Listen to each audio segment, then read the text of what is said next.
How does hip-hop fit into the history of the English language? In 5 to 7 minutes, by Andy Ackright. Alright, let's go. We start off in Britain. In the year 1066, the Anglo-Saxons are living in Britain, and the Normans, led by William the Conqueror, come to take over. Who are the Normans? They're the French. They take over the upper class, while the English are forced down to the lower class. This begins what we call the Middle English period. Now we have John Lackland. In 1204, John Lackland loses Normandy, so the English gain more power over the French. Oh no, here comes the plague. The plague kills a whole bunch of people, and English is starting to come back up, baby. Whoa, we're already to 1509. Here comes Henry VIII. Henry VIII takes power and ends the Middle English period, beginning the English Renaissance in the early modern English period. But don't forget, in 1474, William Caxton brings a printing press to England. He also makes the first dictionary from French to English, thus giving the English more power. Whoa, time warp, 1755. Samuel Johnson comes around and inspires the Oxford English Dictionary, the first standard dictionary, which everything else is going to be based on. The dictionary is important because it gives the upper class a reason to think that they're better than everybody else.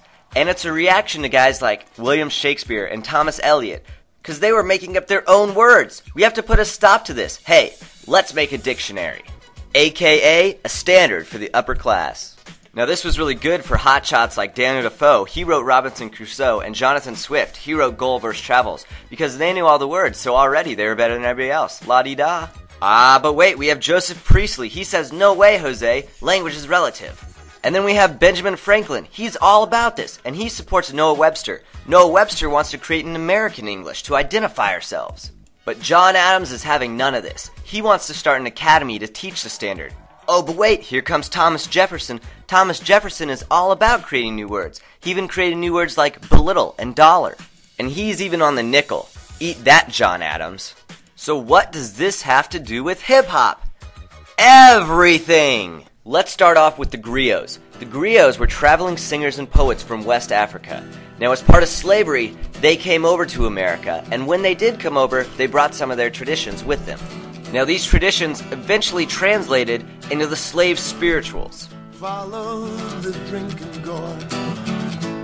Follow the drinking gourd. For the old man is coming just to carry the freedom. Follow the drinking gourd. Eventually, these spirituals evolved into what is now known as R&B. R&B makes its way over to Jamaica in the 1960s and 70s. Now, in Jamaica, they had this tradition called toasting. Toasting is when somebody talks or chants over a beat. Think of it as being like Bob Marley. You're gonna light me up yourself, 'cause I said so. So R&B mixes with toasting, and all of a sudden you get what? Hip-hop. So now you have guys like DJ Kool Herc.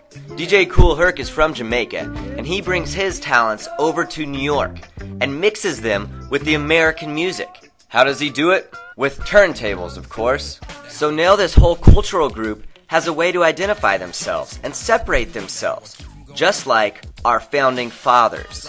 So now you have groups gaining popularity, like Grandmaster Flash and the Furious Five, the first hip-hop group to be inducted into the Rock and Roll Hall of Fame.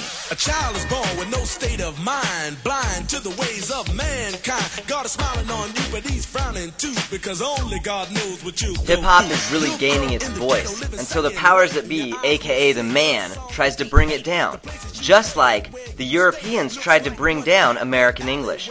But hip-hop persevered, in the form of groups like Public Enemy, Flavor Flav, yeah, boy! And you say, goddamn, this is a dope jam. But let's define the term called dope, and you're thinking me funky now, no? And Run DMC.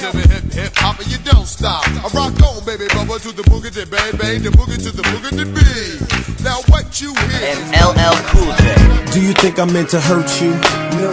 Do you think I meant to hurt you? So let's. And these guys laid the foundation for others who would take the language to a whole new level. Guys like Vanilla Ice. Go ninja, go! Go ninja, go ninja, And go! Ludacris. I wanna lick you from your head to your toes, and I wanna move from the bed down to the floor, and I wanna And Snoop Dogg. Yeah, and it don't quit. I think they in the mood for some motherfucking J shit. So Dre, what up, dog? gotta give them what they want. What's that, G? We gotta break them off something. Which brings us to the present. Enter controversy. Russell Simmons, one of the biggest names in hip-hop, a modern-day John Adams, let's say, is calling for hip-hop to lose its voice, to become more like the powers that be, like the man. What do? We should just sit back and watch, because we are watching history.